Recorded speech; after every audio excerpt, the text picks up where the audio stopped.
Fala, flagramáveis! Que situação que o Bruno Henrique se meteu, hein, meus amigos? Investigado pelo MP e pela Polícia Federal por envolvimento com casas de aposta. É brincadeira, né? Numa semana decisiva para o Flamengo, uma semana que a gente pode dizer que é a semana mais importante do ano, né? A gente tem aí a final de domingo, já tivemos o primeiro jogo em que a gente saiu vencedor, e aí parece que sempre acontece alguma coisa para mexer com os bastidores do Flamengo. Bom, se você está assistindo esse vídeo aqui e gosta do nosso conteúdo, eu já te convido a curtir, a compartilhar nos grupos de futebol, com quem você gosta de conversar sobre o Flamengo, a respeito desses assuntos aí que aconteceram nessa terça-feira, mas que com certeza vão reverberar por alguns dias a mais. A gente vai falar aqui também sobre o De La Cruz querendo sair. Será que realmente ele está querendo sair? O Wesley sendo procurado pelo Milan aí, nas últimas horas soltaram essas informações também. O Arrascaeta jogando no sacrifício, a escalação de domingo que o Felipe Luiz vai colocar aí para esse segundo jogo, a logística para Minas Gerais e também vamos falar um pouco sobre a escalação do Felipe Luiz, né, do time que o Felipe Luiz vai colocar em campo para enfrentar o Cruzeiro pelo Campeonato Brasileiro. Temos que lembrar que ainda tem esse jogo aí antes da grande final no domingo. Bom, vamos aos assuntos aqui, porque hoje a gente acordou, né, logo cedo, a Polícia Federal fez aí uma varredura, teve um mandado, né, de busca e apreensão em 12 locais diferentes, inclusive aqui no Rio de Janeiro, na casa do Bruno Henrique, na Gávea, na sede do Flamengo, e também no Ninho do Urubu. Então, assim, as notícias que a gente tem é que a Polícia Federal começou a fazer essa operação coordenada, né, e começou na casa do Bruno Henrique, com a família dele toda lá, às 6 da manhã, assustou o jogador, parece que teve gente chorando, e o jogador teve o seu celular e o computador apreendidos, né? Ou seja, uma situação complicada porque a gente vai ver ainda o desdobrar dessas informações. O carnaval foi feito logo de manhã, porque a Polícia Federal geralmente faz esse tipo de operação muito cedo. Inclusive no Ninho do Urubu não tinha tantos funcionários, o Bruno Henrique não estava lá. E aí parece que para entrar no quarto onde o Bruno Henrique fica, né, quando o Flamengo se concentra, quando treina, tiveram que ter a senha dele, né? Porque é uma coisa toda eletrônica por lá, e aí tiveram que ligar para ele liberar essa senha. Resumindo, não acharam nada, não conseguiram pegar nada de interesse da polícia ali. Na sede da Gávea também foi feito uma busca e apreensão, ou seja, a situação tomou aí uma proporção muito maior, até porque se trata do Flamengo, e como eu disse, a gente está falando aí de uma semana decisiva para o Flamengo. Bom, como eu disse para vocês, essa investigação ela acontece, né, principalmente por conta de 3 casas de apostas que denunciaram, né, esse movimento para um outro órgão que toma conta, né, desse mundo de aposta esportiva. E uma das coisas que foi colocada foram os altos valores, né, investidos, apostados, né, nesse cartão do Bruno Henrique. Foi um cartão que ele tomou em 2023 contra o Santos, né, numa derrota para o Flamengo que aconteceu em Brasília, e também o alto número de apostas, né? Muitas pessoas que apostaram em cartão apostaram no Bruno Henrique levando esse cartão. A gente que é flamenguista, a gente sabe que isso não é tão absurdo, porque o Bruno Henrique vem tomando muitos cartões e vem tomando muitos cartões bobos, né? Mas principalmente eles investigaram também a abertura de contas novas com menos de 24 horas em que as primeiras apostas foram feitas dessa forma num cartão do Bruno Henrique. Não tem muito o que defender, né? Porque a gente está falando de uma investigação, então a gente precisa ter provas para poder falar, mas uma coisa a gente sabe, né? O Bruno Henrique, ele vem tomando esses cartões bobos que não prejudicam só a ele, né? Prejudicam o Flamengo, né? Inclusive agora, por exemplo, ele não jogou o primeiro jogo da final da Copa do Brasil justamente porque ele tinha sido expulso contra o Corinthians. E nesse jogo em questão, que a Polícia Federal está investigando por conta desse suposto envolvimento, né? Porque a gente vai ver aí que algumas das pessoas que apostaram são parentes do Bruno Henrique. Então tem irmão, tem cunhado envolvido, tem sobrinha e pessoas que moram ali na região onde ele tem família, onde ele nasceu e foi criado, que é Belo Horizonte. A gente vai observar aqui também, né, que não é defendendo o jogador, mas esse alto número de cartões não é algo anormal nesse sentido, né? Nesse jogo em questão, ele toma o cartão amarelo no final do jogo, já nos acréscimos, e logo em seguida depois, ou seja, ele poderia parar por aí, né? Ele conseguiu o amarelo, está envolvido na questão, né? Supondo que ele esteja envolvido, ele ainda toma um vermelho porque ele xinga o juiz. E esse vermelho prejudica ele porque ele fica fora de 2 jogos. Então ele não pega o Fortaleza e não pegaria também o Palmeiras, que era o rival direto do Flamengo, na briga pelo brasileiro. Então é uma coisa que não prejudica somente o jogador, não está prejudicando somente as casas de apostas, mas também o Flamengo. E isso é importante porque é preciso ser colocado isso em pauta, né, dentro do clube, porque é um jogador que praticamente joga 3 jogos e é suspenso. 3 jogos, todo jogo toma um cartão amarelo. O STJD absolveu ele, né? Então, assim, é importante a gente também colocar que isso é uma denúncia feita pelo Ministério Público. Mas dentro dos órgãos desportivos, o STJD, ele não absolveu o Bruno Henrique, na verdade. Ele arquivou, né, esse caso. Então, ele não considera que tenha tido ali uma má-fé do Bruno Henrique, até por conta, parece que, do salário do Bruno Henrique envolvido e o valor envolvido nas apostas, que eram valores baixos, né, para um jogador do nível do Bruno Henrique. Bom, a pergunta que fica, eu acho que o questionamento que a gente tem que fazer aqui, independente ainda, a gente tem que verificar, né, a verdade de tudo isso, e isso a polícia está fazendo, qual o papel das bets, né? Porque elas se sentem lesadas quando há um alto número de apostas num determinado jogo ou jogador. Elas têm ali como ver, né, os padrões que fogem um pouco disso, e isso é que faz com que elas denunciem. Uma dessas bets é a Betano, que é a patrocinadora do Atlético Mineiro e por coincidência, também a patrocinadora principal da Copa do Brasil. Inclusive, a Copa do Brasil leva o nome, né? Copa do Brasil, Copa Betano do Brasil. Então, algumas pessoas têm falado aí de uma teoria da conspiração, e acho que a gente tem que tomar muito cuidado com relação a isso, porque esse jogo aconteceu no ano passado, essas apostas aconteceram no ano passado, a denúncia foi feita logo em seguida, inclusive a Betano bloqueou um dia antes do jogo acontecer, justamente por ter visto esse número de apostas muito alto, ele bloqueou a aposta de novos jogadores. Foi denunciado ao MP, a esse órgão, né? Primeiro a esse órgão que regula as casas de apostas e depois ao MP. Então ninguém tinha como prever que um ano depois, quase, né? Bem na semana de uma Copa do Brasil, em que estaria o Galo na final, que a Polícia Federal ia bater lá na casa do Bruno Henrique, no Ninho do Urubu. Então temos que tomar muito cuidado. Eu acho que as bets não são santinhas, mas eu acho que a gente tem que tomar cuidado também e dizer que é uma teoria da conspiração para o Flamengo não ganhar um campeonato. Uma coisa é certa, isso afeta os bastidores, né? Isso afeta o time, não só o jogador, mas afeta o Felipe Luiz, porque tem que pensar se é melhor botar esse jogador ou não, afeta os jogadores, os companheiros, que ficam observando, pô, esse cara tá tomando amarelo para prejudicar a gente, como é que é essa história?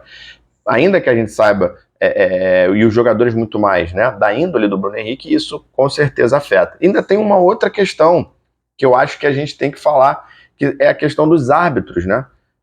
Pouco se fala, né, pelo menos da forma como foi falado hoje, que os árbitros também poderiam estar em esquemas, né, porque é ele que dá o cartão amarelo. Então, assim, o grande questionamento que eu faço, eu queria inclusive perguntar a opinião de vocês, então deixa aí nos comentários o que você pensa com relação a isso, porque eu acho que esse tipo de aposta não deveria acontecer, são as apostas nas penalidades. Por quê? Porque as penalidades o jogador ele pode cometer, e ele pode cometer dependendo apenas dele. Ele pode cometer uma falta, ele pode tentar uma expulsão, um cartão amarelo, ele pode fazer um gol contra, pode meter a mão na bola, né? E aí isso faz com que o esporte fique, o esporte e as apostas, eles fiquem ali, a gente tem dúvidas com relação a isso. Eu acho que as apostas deveriam ser em coisas positivas, como, por exemplo, fazer gols, né? Que a gente não tem como prever, não depende só de um jogador fazer o gol, né? Mas depende só dele tomar um cartão amarelo. Então, claro, você pode continuar apostando em escanteio e o jogador ser diretamente ligado a isso.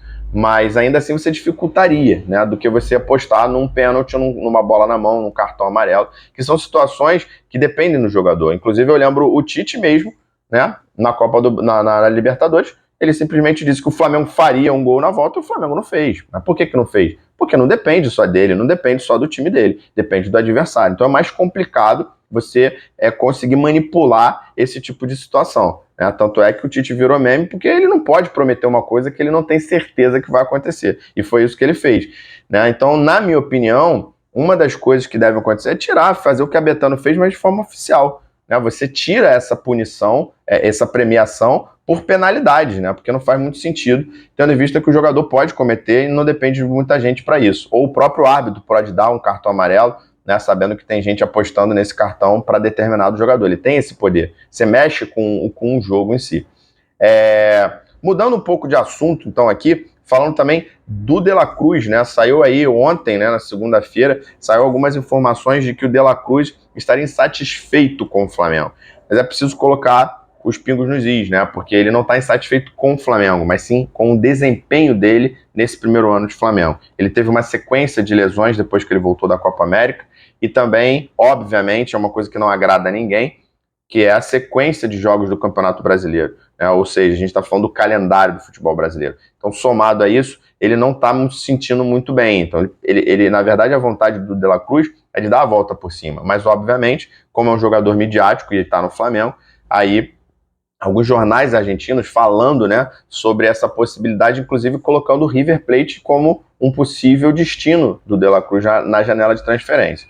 É um jogador histórico no River, né, mas temos que lembrar como foi feita essa negociação. O Flamengo não teve uma negociação muito boa com o River Plate, teve que pagar à vista um valor altíssimo. Então eu acho que se o De La Cruz tiver que voltar para o River Plate, não vai ser uma coisa fácil. O Flamengo vai meio que pagar na mesma moeda. Falando um pouco também sobre o Wesley, né? O Wesley que vem aí jogando, cada vez mais se tornando, ele já é o titular, né, do time do Felipe Luiz, mas cada vez mais se tornando uma peça fundamental nesse time do Flamengo, nessa era pós-Tite, né, Felipe Luiz. E surgiu aí também o interesse do Milan, né? Então o portal Bola VIP trouxe essa informação de que talvez o Milan pudesse fazer alguma proposta agora, em janeiro, porque estaria insatisfeita com o desempenho de outro brasileiro, que é o Emerson Royal, que está lá no Milan. Então, querendo um jogador, o Wesley tem 21 anos, né? Então, é um jogador muito novo que causa interesse. Na janela do meio aqui do ano, ele quase foi vendido ao Atalanta, né? Da Itália, estava tudo certo, por uma conta aí de dizer quando é que ele ia viajar, ele teria mais um jogo aqui no Flamengo, o Atalanta desistiu da negociação.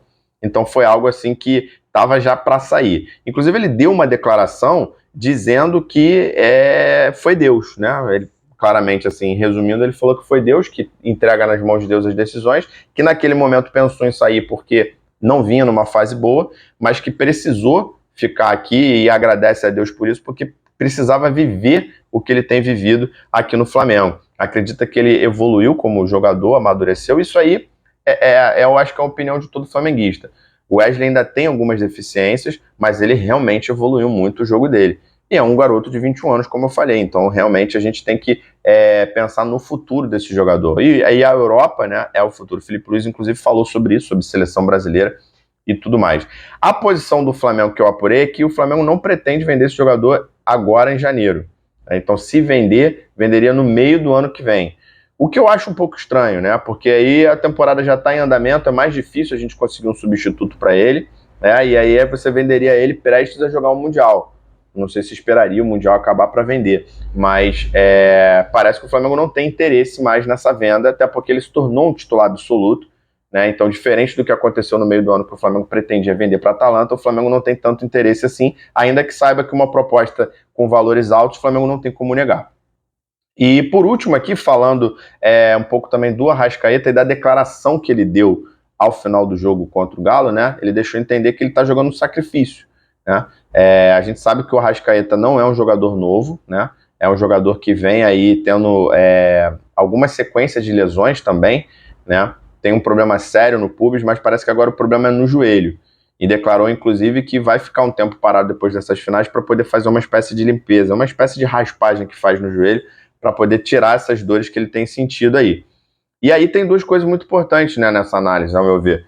Tem a questão de que se o cara está jogando no sacrifício, o que faz ele jogar no sacrifício, né?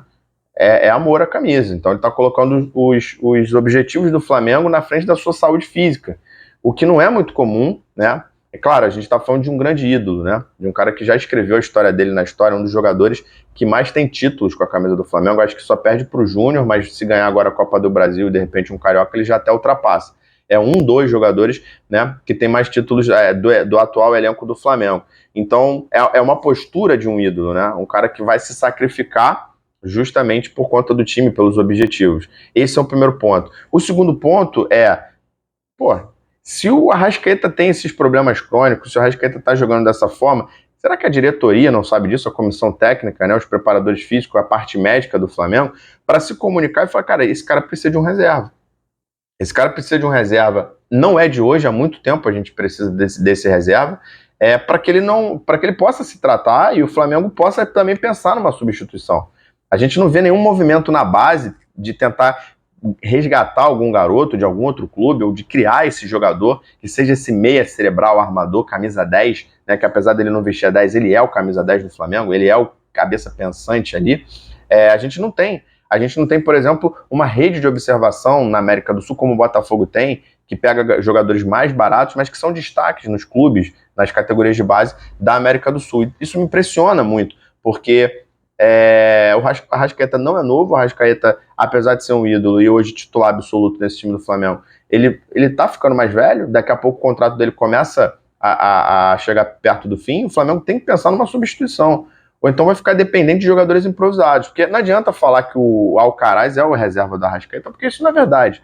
A gente sabe que o Alcaraz tem a possibilidade de jogar nessa posição, mas ele foi contratado para jogar ao lado do Arrascaeta, e não necessariamente como um substituto dele. Né? Inclusive jogando até em outras posições, como um falso 9, um segundo atacante, um ponta, né? Já jogou como segundo volante. Então tem muitas outras possibilidades do que, de fato, ser esse camisa 10 cerebral. Mas eu queria trazer isso aqui porque eu achei interessante a gente observar por essa ótica do Arrascaeta se dedicando, né, se sacrificando ao Flamengo. Eu acho que é isso, rapaziada. Foram muitas notícias, muitas coisas em cima do Bruno Henrique, principalmente, mas acho que temos que observar outras coisas. O time do Felipe Luiz, né, que vai jogar contra o Cruzeiro, ele vai ter 5 desfalques. Então, Arrascaeta vai ser poupado, o Gabigol vai ser poupado, Gerson, Léo Ortiz e o próprio Wesley. Então, ele vai jogar sem esses 5 jogadores, o Flamengo viaja para Minas, joga e volta para o Rio, até porque o Flamengo tem aqui uma estrutura muito melhor, então ficar perto da família e com a estrutura que os jogadores já conhecem é muito melhor para se preparar para essa final. O voo é muito rápido, Rio-Minas, nem 1 hora voando direito, um pouco mais que isso, em voo fretado, então é muito rápido, então não vale a pena ficar em Minas Gerais como algumas pessoas cogitaram. O certo é o time do Felipe Luiz contra o Cruzeiro vai ser um time que não é o titular, vai poupar muitos jogadores, inclusive a volta do Davi Luiz, por exemplo, vai acontecer, e o Flamengo vai se preparar então aí com força máxima para essa final. Eu queria saber de vocês aí, qual a expectativa que vocês têm aí com relação a todas essas notícias, principalmente com relação ao Bruno Henrique. O que vocês acham, hein? Vocês acham que realmente a Polícia Federal vai conseguir provar o envolvimento dele, né, do Bruno Henrique, com esses familiares, com esse esquema? Porque se isso acontece, mancha, né, a história desse jogador, né? Mancha ele como jogador para outros clubes também, vai receber uma punição alta, porque aí o STJD ele pode retomar, né, reabrir esse caso, tendo em vista que a Polícia Federal vai trazer provas. Lembrando que eles estão com o celular e o computador do Bruno Henrique. Então, se ele tiver tido algum tipo de conversa, ele não deu tempo de apagar, até apagando dá para recuperar, né? Então, assim, a expectativa é que isso não ocorra, que seja só uma coincidência bem grande, mas, né? Mas eu queria saber de vocês, qual a expectativa de vocês com relação a isso e também com relação ao jogo contra o Cruzeiro. Flamengo, lembrando, o Flamengo não briga mais pelo brasileiro, né? A gente sabe disso, matematicamente ainda é possível, mas provavelmente é improvável. Mas eu queria saber com vocês, assim, que jogadores vocês gostariam de ver, por exemplo, nesse jogo que para o Flamengo não vale tanto, tendo em vista que tem essa final aí. Lembrando a vocês, galera, se vocês gostaram desse vídeo, se vocês gostaram desses comentários, não deixa de curtir, não deixa de deixar o seu comentário, compartilhar para outras pessoas que são flamenguistas, que gostam de uma resenha um pouco mais raiz, e segue a gente para você não perder outros vídeos como esse. Acompanha a gente também nas nossas redes, a gente tem lives sempre depois dos jogos do Flamengo, e a gente costuma também postar algumas coisas no Instagram e no TikTok. Então você está convidado aí a participar da nossa resenha, e para não perder outros vídeos como esse, já segue a gente, ativa o sininho aí, faz tudo direitinho para dar essa força no nosso trabalho. Beleza? A gente fica por aqui, um abraço, até a próxima.